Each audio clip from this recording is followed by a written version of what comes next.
Assalamualaikum warahmatullahi wabarakatuh. Selamat siang dan salam sejahtera untuk kita semua. Yang saya hormati Ibu Rani Eka Diansari selaku dosen pengampu mata kuliah Seminar Akuntansi serta teman-teman yang berbahagia. Sebelumnya perkenalkan, saya Nadina Nur Aprilia dengan NPM 221-331-0014 dengan dosen pembimbing Ibu Anandita Zulia Putri, SE MA CCAK. Di sini saya akan mempresentasikan hasil proposal skripsi saya dengan judul Pengaruh Tax Planning, Tax Avoidance, dan Corporate Governance terhadap nilai perusahaan. Untuk slide yang pertama yaitu latar belakang. Latar belakang penelitian saya dilatar belakangi oleh beberapa tahun terakhir pandemi COVID-19 yang muncul pada akhir tahun 2019 dan mencapai puncaknya di tahun 2020, menimbulkan guncangan yang signifikan terhadap ekonomi global yang ada di Indonesia maupun yang ada di luar. Menurut International Monetary Fund 2022 menyatakan bahwa ekonomi global menyusut hingga minus 3,1% pada tahun 2020 dan tak terkecuali Indonesia juga merasakan dampaknya, yaitu pada kuartal pertama tahun 2019 mencapai 5,7% dan pada tahun 2020 mencapai 2,97%. Pada penelitian saya menggunakan perusahaan manufaktur subsektor food and beverage, di mana subsektor food and beverage unggul dalam daya tahan sebagai kebutuhan sosial yang berhasil bangkit dari penurunannya, yaitu pada tahun 2020 pada kuartal 2 yaitu minus 6,19%, lalu pada 2021 mengalami kenaikan yaitu 6,49%, lalu pada tahun 2022 yaitu mengalami kenaikan 7,89%, lalu pada tahun 2023 yaitu 4,06%, lalu pada awal tahun 2020 yaitu mencapai 5,33% menurut Kementerian Perindustrian tahun 2022. Dari latar belakang yang sudah saya jelaskan tadi, muncullah rumusan masalah, di mana rumusan masalah dari penelitian ini adalah berkaitan dengan adanya penelitian yang secara khusus mengkaji pengaruh tax planning, tax avoidance, dan corporate governance terhadap nilai perusahaan pada subsektor food and beverage selama periode pandemi hingga pasca pandemi tahun 2020 hingga 2024. Lalu belum konsistennya bukti empiris mengenai pengaruh strategi perpajakan dan tata kelola perusahaan terhadap nilai perusahaan serta perlunya pemahaman mengenai peran kedua aspek tersebut dalam menjaga stabilitas dan meningkatkan daya saing perusahaan subsektor food and beverage di tengah dinamika ekonomi global. Lalu untuk yang selanjutnya yaitu ada pertanyaan penelitian, di mana apakah dari tax planning, tax avoidance, kepemilikan manajerial dan kepemilikan institusional berpengaruh positif terhadap nilai perusahaan pada perusahaan subsektor food and beverage yang terdaftar di Bursa Efek Indonesia pada tahun 2020 hingga tahun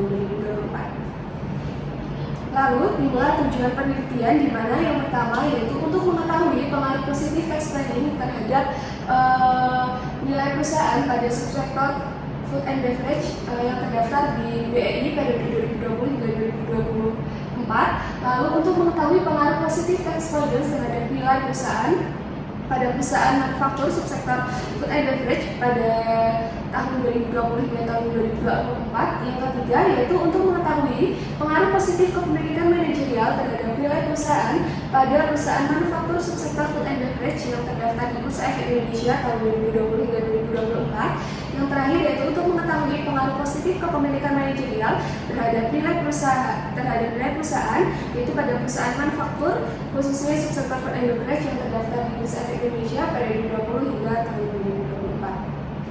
Lalu di sini saya menggunakan teori agensi oleh Jensen and Harding, yaitu jika dihubungkan dengan sektor manufaktur khususnya subsektor food and beverage, berarti karena keberadaan adanya hubungan antara agen dan prinsipal, di mana agen dapat diartikan sebagai manajemen yang ditugaskan untuk melakukan operasional perusahaan bagi prinsipal serta mempunyai tanggung jawab atas keputusan strategis. Namun, untuk prinsipal itu sendiri, yaitu dalam hal ini pemegang saham mempunyai kewajiban untuk memberikan imbalan seperti kompensasi atau dividen kepada agen atas jasa yang telah diberikan guna untuk menjaga keselarasan kepentingan.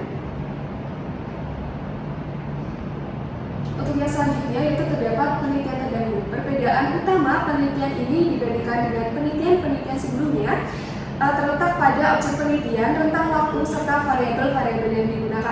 Beberapa penelitian terdahulu seperti Amisran dan Hardianti telah mengkaji pengaruh tax planning, tax avoidance, dan corporate governance terhadap perusahaan, namun cakupannya masih sangat terbatas pada sektor manufaktur secara umum atau industri barang konsumsi tanpa berfokus pada sektor food and beverage. Lalu, untuk penelitian yang dilakukan oleh Musna dan Ikhwan tahun 2024 hanya meneliti sebagian variabel seperti tax avoidance, kepemilikan manajerial, dan kepemilikan institusional, sehingga belum menggambarkan hubungan menyeluruh antara variabel tersebut. Selain itu, sebagian besar peneliti terdahulu hanya mencakup periode sebelum dan selama pandemi COVID-19. Sedangkan penelitian ini memperluas analisis hingga sebelum pandemi, saat pandemi hingga pasca pandemi tahun 2024. Untuk yang selanjutnya yaitu kerangka berpikir dan hipotesis. Jadi kerangka berpikir tersebut timbullah hipotesis di mana H1 tax planning berpengaruh positif dan signifikan terhadap pilihan perusahaan, H2 tax avoidance berpengaruh positif dan signifikan terhadap pilihan perusahaan, H3 kepemilikan manajerial berpengaruh positif dan signifikan terhadap pilihan perusahaan, lalu H4 kepemilikan institusional berpengaruh positif dan signifikan terhadap pilihan perusahaan. Nah, untuk selanjutnya yaitu ada definisi operasional variabel dan pengukuran variabel, di mana untuk variabel tax planning yaitu menggunakan indikator TRR yaitu laba bersih dibagi dengan laba sebelum pajak. Untuk tax avoidance yaitu menggunakan CETR, di mana tax payment in cash dibagi dengan profit before tax. Dan selanjutnya yaitu kepemilikan manajerial menggunakan indikator KM sama dengan kepemilikan saham manajerial dibagi dengan jumlah saham beredar dikali dengan 100%. Lalu ada kepemilikan institusional menggunakan kepemilikan yaitu KI sama dengan jumlah saham yang dimiliki institusi dibagi dengan jumlah saham beredar dikali dengan 100%. Lalu ada nilai perusahaan itu menggunakan Tobin-SQ, di mana MVI ditambah DIP dibagi dengan total aset. Untuk yang selanjutnya yaitu ada metode penelitian, di mana pada metode penelitian ini saya menggunakan metode kuantitatif. Lalu pada penelitian ini menggunakan data sekunder yang diambil dari situs Bursa Efek Indonesia, yaitu pada website www.idx.co.id dan situs resmi perusahaan terkait. Untuk populasinya, perusahaan manufaktur subsektor food and beverage yang terdaftar di Bursa Efek Indonesia tahun 2020 hingga tahun 2024. Lalu teknik sampling pada penelitian ini menggunakan metode proses sampling.